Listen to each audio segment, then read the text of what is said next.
Hello and welcome to our webinar on inclusive and diverse literature. My name is Melinda Clifford. I'm the coordinator for the elementary and secondary English language arts programs at the Ministry of Education, and I am accompanied today by my wonderful colleague Dawn. I'm Dawn Uniat. I'm a teacher from the Sir Wilfrid Laurier School Board. I'm currently on a loan of service working with Melinda on the ELA team. In today's session, we'll be addressing the terms inclusive and diverse literature. We'll look at why we need diverse literature in our classrooms and schools and how we can curate a diverse classroom library or book list. We then plan to share a multitude of books with you that you may wish to use in your classrooms, add to your libraries, and share with your students. So first of all, we'd like to begin by addressing the definitions. There are a number of terms out there that speak to diverse literature.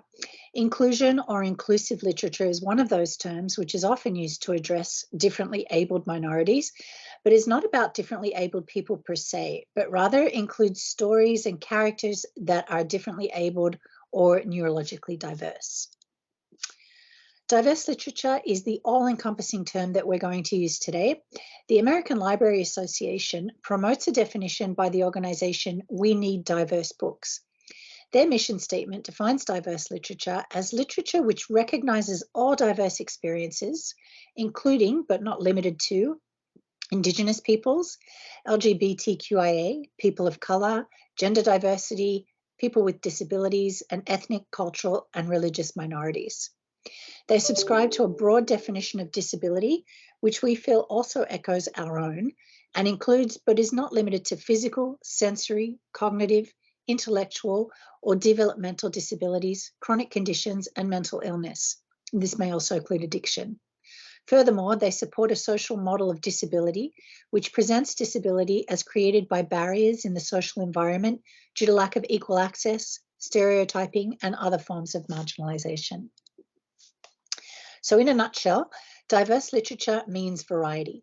It does not exclude Eurocentric white authors, but rather includes a vast collection of authors and reflects a diverse range of stories and voices. Canadian author J.L. Richardson wrote that creating diverse collections and diversifying author representation is an ongoing process. It's an ever-evolving move that's not about quotas or checking off boxes or finally nailing it. It's about creating spaces where diverse representation shapes a culture that's truly inclusive. Spaces that acknowledge the multitude of voices that together make Canadian literature and the literature of the North great. At this time, we'd like you to take a moment to consider these questions. How diverse are the students you teach? Do your students have access to diverse literature? How would you rate the diversity of your classroom library?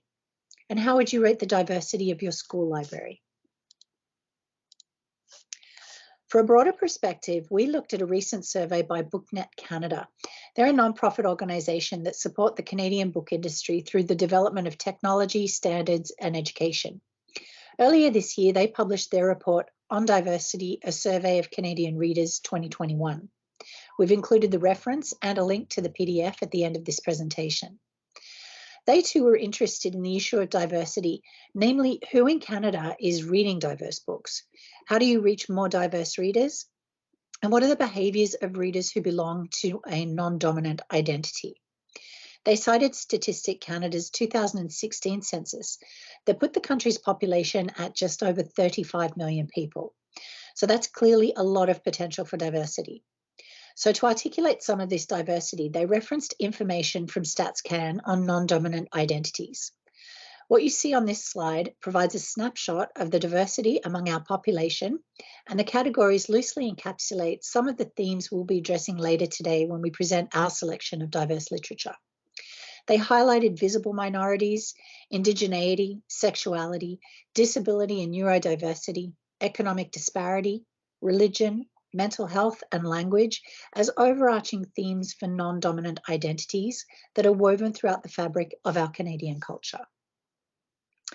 To compare how these categories are reflected in the current children's and young adult literature, we looked at a recent article by the Toronto Star, who reported that while the voices represented in children's books published in this country are still overwhelmingly white, other voices are gaining incrementally. They surveyed Canadian publishers and reported that in 2019, 419 books with a Canadian author or illustrator were published in Canada, featuring 525 main characters. The chart on the screen shows a change in representation of main characters from 2019 to 2020. White protagonists or main characters saw an overall decrease of 8.2% in picture books, middle grade and young adult literature. POC, or people of colour, on the other hand, increased almost 5% over the same year. And if we look at the numbers below those, we can see that LGBTQ characters rose 2.5%, invisibly disabled characters decreased 0.3%, and visibly disabled characters increased 2.7%. So the numbers are encouraging, but why do we need diverse literature? Well, Canadian author Jael Richardson, whom we've already mentioned, said it beautifully when she wrote that creating diverse collections and diversifying author representation is about creating spaces where diverse representation shapes a culture that is truly inclusive. We mentioned the organisation We Need Diverse Books when we presented the definition of diverse literature, and here's a link to their campaign video which speaks to why we need diverse books. So if you just watch the short clip with Matt de la Peña, you'll see that it introduces the ideas of mirrors and windows. Students need books that reflect their lives, and they also need books that give them insight into the lives and experiences of people who aren't like them. We saw earlier that the Canadian publishing industry still has a way to go, but the diversity of what is being published is improving. More and more young adult and children's literature is offering diverse windows into other people's cultures and varied mirrors into individual experiences. When students read books where they see characters like themselves, their family, and their culture being valued in the world, they feel a sense of belonging. Through access to window texts, students learn to understand and appreciate others. The phrase windows and mirrors has been used by educators, especially when it comes to literacy, for quite some time now. This concept was initially introduced by educator Emily Stile in 1988 for the National SEED project, that's Seeking Educational Equity and Diversity. She explained that books that provide windows offer a view into reality, not just into imaginary worlds, and books that reflect a reader's own life are mirrors. In 1990, author-educator Rudine Sims Bishop added to this concept, describing books as sliding glass doors, which allow readers to walk into a story and become part of the world that's been created by the author. The illustration that you're looking at now is by cartoonist philosopher Grant Snyder, who has graciously allowed us permission to use his work in this presentation. And it takes the idea even further than mirrors, windows, and sliding glass doors by describing literature as stepping stones, overcoats, anchors, springboards, escape hatches, quiet corners, warm blankets, flying carpets, and beacons to new readers. And if you're interested in seeing more of his work, this comic appears in his latest book, I Will Judge You by Your Bookshelf. So on the subject of mirrors, windows, and sliding glass doors, we wanted to take a moment to address the importance of variety within a window. In a 2009 TED Talk, author Chimamanda Adichie describes the problem of a single story. Stories that show people one way over and over again, which limits our understanding of who people truly are. And rather than tell you about it, we'd like you to view just a few minutes of her talk. You can access the video using the QR code and by entering the URL on the screen right now. You can stop at 5 minutes and 20 seconds. The entire talk is just under 20 minutes, and it is really worth watching if you do have the time. So Chimamanda Adichie concludes her talk by stating that when we reject the single story, when we realize that there's never a single story about any place, we regain a kind of paradise. So how do we open up this idea of paradise to our students? In a few minutes, Dawn is going to share a diverse collection of books with you that provide windows, mirrors, sliding doors, and windows within windows that can help to debunk stereotypes and ensure that our students are getting more than the single story. But before we do, I'd like to finish this section with a few questions for consideration. The evaluation criteria that you see here was inspired by the Open Book blog and presents 5 main categories to think about when choosing books we use with our students. When looking at characters, Does the book list or collection include books with characters of color, Indigenous characters, LGBTQ characters, or differently abled characters, or different nationalities and religions? Does it include books with a main character of color, or Indigenous, or LGBTQ, or differently abled? Do these diverse characters feature on the covers? And do the characters on the book covers accurately reflect the characters in the book? When considering authors and illustrators, are the books or book lists written or illustrated by a person of color, Indigenous, or a different nationality, religion, or sexual preference? When you consider mirrors and windows, think about your students. Does your book list or library provide a mix of mirror books and window books, books in which they see themselves reflected, and books in which they can learn about others? When thinking about subject matter, do all the books featuring Black characters focus on slavery, or do all the books about Indigenous characters focus on residential schools? Are all the LGBTQ books coming out stories? Are there any books featuring diverse characters that are not primarily about race or prejudice? And finally, a note about windows within windows, so our students are exposed to multiple stories. Consider classic books, both fiction and non-fiction. Do any contain hurtful racial or ethnic stereotypes or images? For example, To Kill a Mockingbird or The Indian in the Cupboard. If so, how will you address those stereotypes with your students? Have you included another book that provides a more accurate depiction of the same culture? So I'm going to hand it over to Dawn for part 2 of this webinar so that she can share some wonderful book titles with you for both elementary and secondary students. All right, we'd like to present some examples of diverse books, tell you a little bit about them and why we chose them. And you'll remember this list that Melinda showed you earlier, diversity in the Canadian context. So we merged that list with a list of diversity themes from 49 Shelf's We Have Diverse Books. So 49th Shelf is a website whose purpose is to make it easier for readers to discover Canadian books. And you'll see that there is a resource document available that accompanies this webinar and provides links to all of the sites and organizations we mentioned in this session. And that's all available on Literacy Today.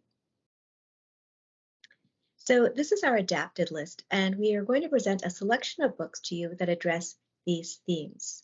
So we'll be looking at Indigenous peoples, visible minorities, religion, culture, and celebrations, sexuality, family, socioeconomic backgrounds, abilities, and health. The books we'll be talking about today are from QRC, Quebec Reading Connection, either currently on the site or books that will be on the new version of the site, Constellations. Both web addresses are here on this slide, and both sites have search functions that will help you find whatever you're looking for. So there are many keywords you can use to find diverse books on QRC and Constellations, and this list is just a sample of the possibilities.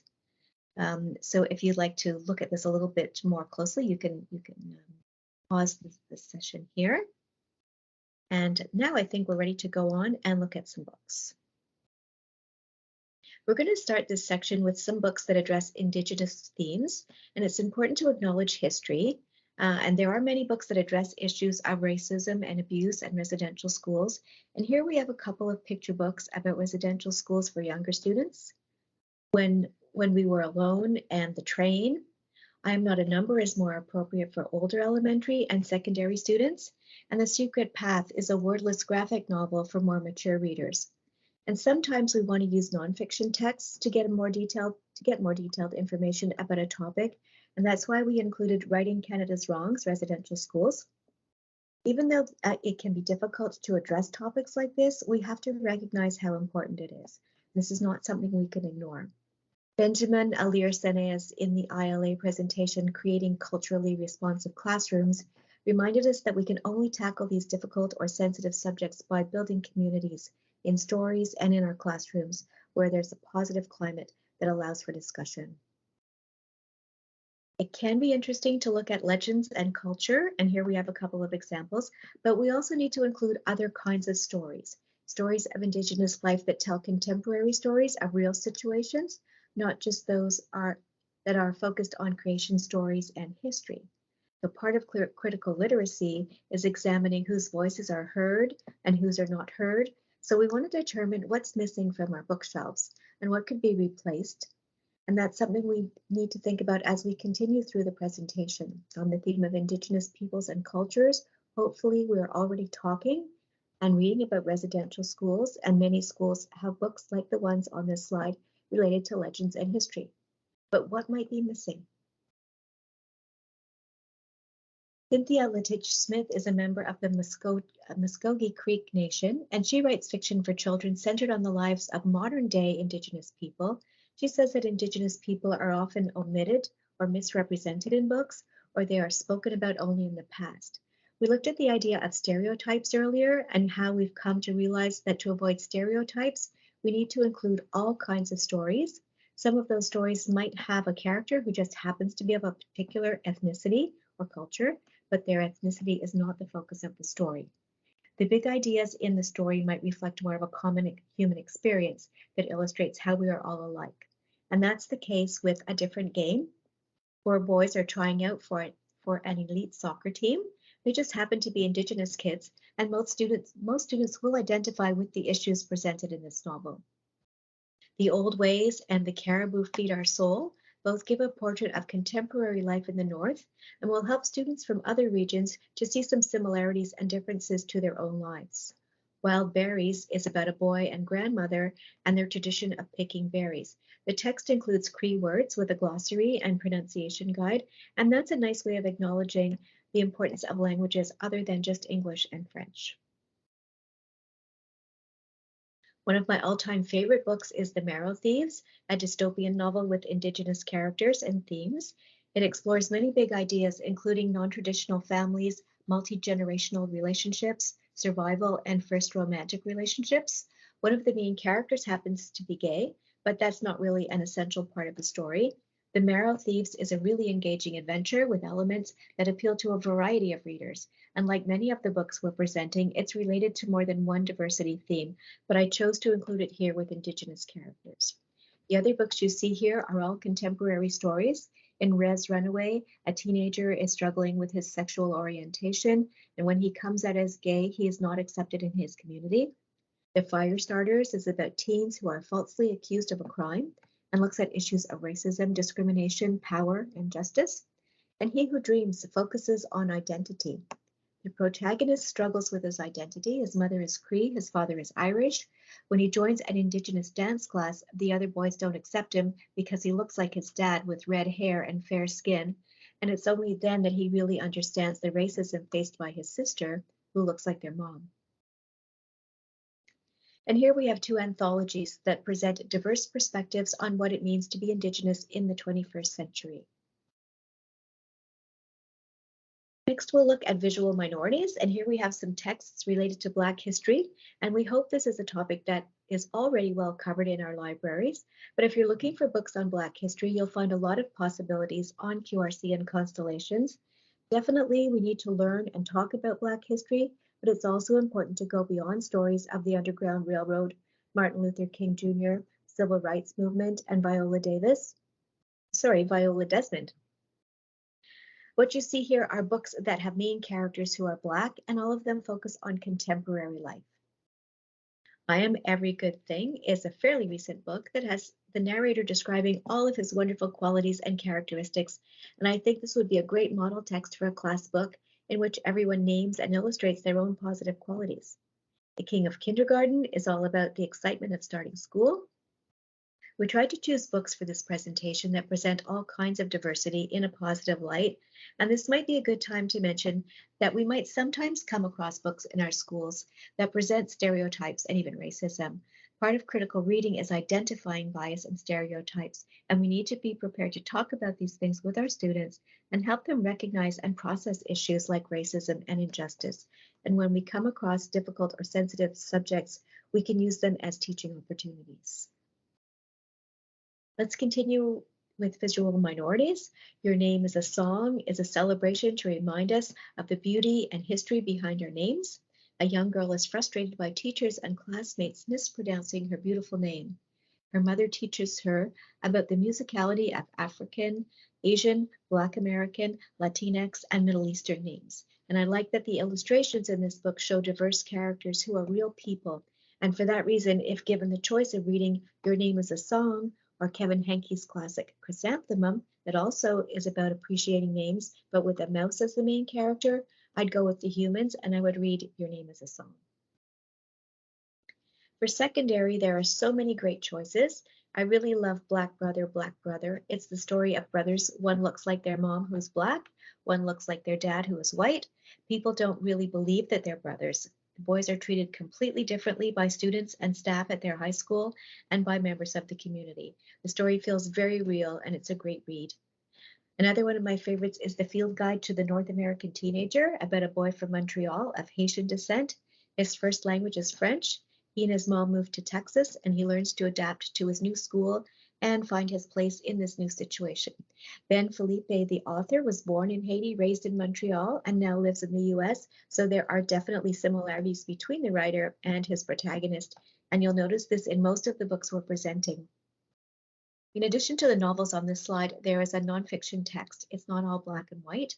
A compilation composed of poems, interviews, and personal reflection pieces that offer insights into the experience of growing up multiracial. To continue with visual minorities, Poet X is a novel in verse about an Afro-Latina teen who writes slam poetry as a way of dealing with the conflict and tension within her family as she struggles with issues of religion, body image, and family expectations. This book is a real gem. It's beautifully written. The Nowhere Girls is told from the perspectives of three very different young women as they try to expose a long-standing history of violence against women in their town. Related issues such as socioeconomic inequity, racism, and discrimination are also addressed. This is another one of my favorites. I really love these characters, and I felt like I was right there with them in their fight for justice. Now let's look at some immigrant stories. When she spoke at an ILA presentation on creating culturally responsive classrooms, Cynthia Lateach Smith said that we should look for universal themes in the context of a specific culture. As an example, she mentioned the book called How to Wear a Sari, which includes themes of trying new things, challenging yourself, perseverance, learning from experience, and wanting to be seen as old enough. So it's not just a book about wearing a sari. I think the books on this slide also present universal themes in the context of specific cultures. In One Green Apple, a recent immigrant feels lonely and different. In Two Drops of Brown in a Cloud of White, the mom misses the sun, warmth, and colors of their homeland, but her daughter sees magic in everything. The clouds in the sky, what she calls a firework display when she throws snow into the air, and making snow angels. And in the end, the girl's joy is contagious, and her mom starts to appreciate their new home. In Stepping Stones, a family flees civil war in their country. With no belongings except what they can carry, they walk toward a new future. The text is written in Arabic and in English. And Malaika is one of my favorite characters. In the first Malaika book, she is living in the Caribbean with her grandmother, while her mom is in Canada trying to find a better life for them. In the sequel, Malaika has moved to Quebec to join her mom, who is about to marry a Quebecois man who has a daughter about Malaika's age. And more immigrant stories. These books could all be used in elementary, but also in secondary Cycle 1.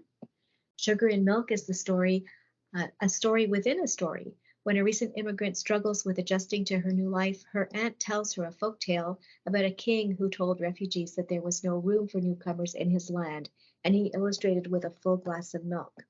The refugees demonstrated that even though the glass was full, sugar could be added and it would dissolve, so there was actually room in the glass, and the sugar made the milk sweeter. The illustrations are absolutely gorgeous, and the message in the story is beautiful too. Refugee is a novel that tells of three refugee experiences: a Jewish family trying to escape the Nazis, a Cuban family hoping for a new life in the US, and a Syrian family seeking escape from the violence and destruction in their homeland. It's really an exceptional book, action-packed, a real page-turner, and it tackles topics like courage, survival, and the quest for home. And here are some more immigrant stories for secondary. Illegal is a graphic novel that follows a boy as he leaves his home in Ghana to try to find his brother and sister who have left home seeking a better life in Europe.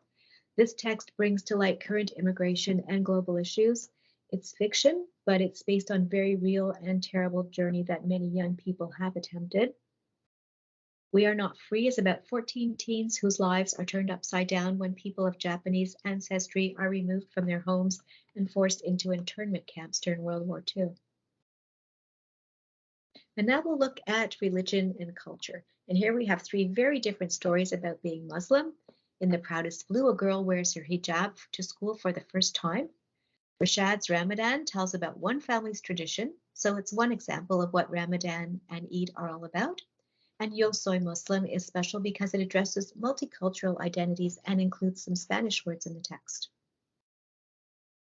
To continue with the idea of presenting many stories in order to break down stereotypes, here we have one example of celebrating Diwali in Trinidad, and it's just one example of what this celebration might look like. And then we have two very different stories related to Judaism. One, a humorous story that tells a little bit about Hanukkah, and a story that recounts one family's experience of the Holocaust. And The Gingerbread Man at Christmas is a super cute story, but I've included it only to make the point that there are an infinite number of ways to talk about Christmas. One book cannot do it all. So we need many books to break down stereotypes.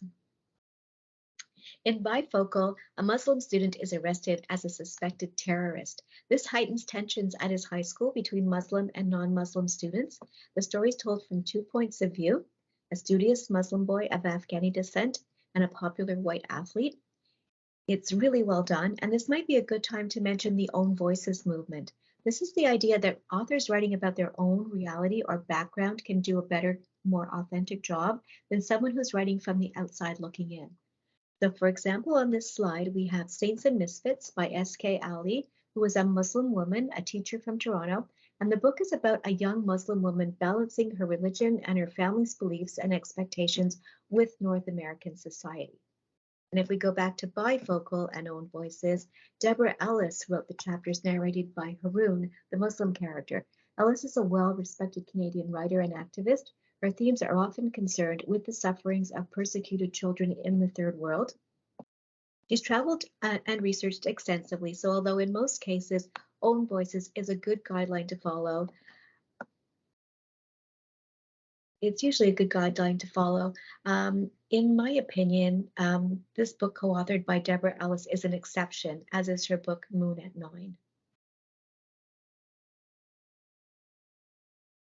Next on our list is Sexuality. All of these books have LGBTQ themes, and I know that abbreviation might be dated and there are many variations, but I'm using it intentionally because it is the search term that you'll need to use on QRC or Constellations if you want to look there for additional books. And if you're looking for stories about gender roles and stereotypes, there are many great texts available. On QRC and Constellations, you'll find a good variety, and you might also want to have a look at the sexuality education book webs that you'll find on the sites. On the subject of gender identity, From the Stars in the Sky is about a child whose gender identity is not fixed as either boy or girl, and this book describes their challenging first days of school. In Symptoms of Being Human, the protagonist Riley some days identifies as a boy and other days as a girl. Their father is a high-level politician, and Riley tries to keep their gender fluidity a secret, partly to avoid damaging their father's career. This is a really interesting and eye-opening novel. Transgender Stories. George is a novel for elementary, and If I Was Your Girl is a secondary novel. Beyond Magenta is nonfiction with profiles of transgender or gender-neutral young people. And the two memoirs on this slide both recount the author's journeys through childhood and teen years and their transitioning. And a little side note, the authors of these two books met when they were teens or college-aged and were a couple at one time. Diverse Families is up next. Here we have 3 nonfiction texts. My favorite is Families because I think the photos make it more realistic, but all these books are good. In Otis and Alice, Otis wants to adopt a mouse named Alice, but his 2 mothers don't like rodents. The focus is on convincing his family that they need a new pet, and having same-sex parents is not important to the story. Here are 4 books that I really love, and I wish I had time to tell you about all of them. The Inexplicable Logic of My Life is about a Latino family. The protagonist was adopted by his single gay dad. All of the main characters are dealing with loss of some kind. The Courage of Alfina is a graphic novel about a girl living with her aunt, uncle, and cousins as an unpaid worker in a foreign country, and the story actually takes place in Montreal. Alfina's family in Paraguay is very poor, and they think that the aunt and uncle are providing a better life for Alfina, so there are issues here of economic disparity, child labor, and immigration. We Are All Made of Molecules is about a blended family trying to get along. There are dual narrators, step-siblings who are very different, a nerdy, brainy boy and a popular girl. His dad and her mom move in together, and it's especially hard for the girl. And to make things worse, she's very embarrassed by her father because he left her mother for another man. The first part last is the story of a young man who is trying to raise his newborn daughter and finish high school. So like I said, those are 4 really amazing stories, well worth a read. Here we have some picture books that address socio-economic disparity. In Maddie's Fridge, a little girl is shocked to learn that her best friend has an empty fridge and her mom has no money to buy food. In Last Stop on Market Street, the illustrations present a rich multicultural tapestry of diversity, featuring people of various ages, ethnicities, and abilities. The Patchwork Bike is a gorgeous book that is about family and imagination and positivity. We see from the illustrations that the family is poor, but the kids find ways to have fun, and they make a bike from found and recycled objects. There are all kinds of subtleties in the illustrations, like a cardboard license plate on the bike that says BLM, and we see that the mom wears a hijab, and all of these things just add to the richness of the story. And even though the setting of the story is very far away from Quebec, students will probably connect to it on many levels and see a common human experience. Both of the novels on the left are about homelessness, but they present 2 very different stories. In Almost Invisible, a girl runs away to escape from a dysfunctional family and a dangerous situation. In No Fixed Address, the main character and his mother live in their van, and the mom tries hard to provide for them, but she has some personal issues that make it hard for her to keep a job. And the novels on the right both focus on sports as an escape from difficult circumstances. Here we have some picture books and novels that address a variety of situations in which characters are differently abled. And to conclude on that theme, here are some novels for secondary. Both Born With is about teens who are matched up in a peer support project. The story is told in alternating chapters by Erica, who has Down syndrome and is dealing with her father's illness, and Gianni, who's a talented singer and actor on the verge of coming out. On the subject of neurodiversity, we have a couple of picture books that tell how hyperactivity was channeled into something positive, a successful dance career for Tommy, and gymnastics for Olympic gold medalist Nadia Comaneci. Slug Days is a novel for elementary cycles 2 and 3, and Tornado Brain and Everyday Hero are novels for cycle 3 and secondary cycle 1. And novels for secondary, we have characters here who have OCD, Asperger's syndrome, schizophrenia, and selective mutism. And I've been trying to understand what is considered to be neurodiversity and what is a mental health issue. And there is some controversy about how to categorize some of these. And as we learn more and more about the brain, some conditions that we might have thought of as mental illness in the past are now considered to be neurodiversity. But I guess the most important thing for us to remember is that all kinds of people need to be represented, and how we categorize them is not as important as being inclusive in our book choices. Here we have a couple of picture books for elementary that look at anxiety and depression. In the middle is The Crazy Man, a novel in verse for elementary cycle 3 and secondary cycle 1. And my favorite on this slide, Small Things, is a wordless book that could be used in elementary, but also throughout secondary. Small Things is about anxiety. It's quite interesting how the worries and anxieties are drawn, and almost everyone has them lurking over their shoulders. Some are small, some are huge and overwhelming. And this is a topic that many people can relate to. Anxiety is something that we've seen increase dramatically in our students in recent years. And some texts for secondary. This Impossible Light is a novel in verse that addresses depression, eating disorders, and divorce. Bird is a picture book for secondary in which a boy uses his artistic talent to help him understand and come to terms with his older brother's drug addiction and also deal with the loss of his grandfather. In both of these picture books, children grieve the loss of a loved one. And these are 3 books that I really enjoyed. The crossover is beautifully written in verse with hip hop and rap influences. It starts off on a fairly light note with twin brothers on the basketball court and then turns serious when their father has a heart attack. And to finish up, we wanted to include 2 texts that present positive and diverse representation. One is about being kind, one is about standing up for social justice, and both have illustrations that show all kinds of people. So here we have a list of the references that we used to put this session together, and more references on this slide. If you have questions or comments, we invite you to contact us at admin@literacytoday.ca. Thank you for joining us.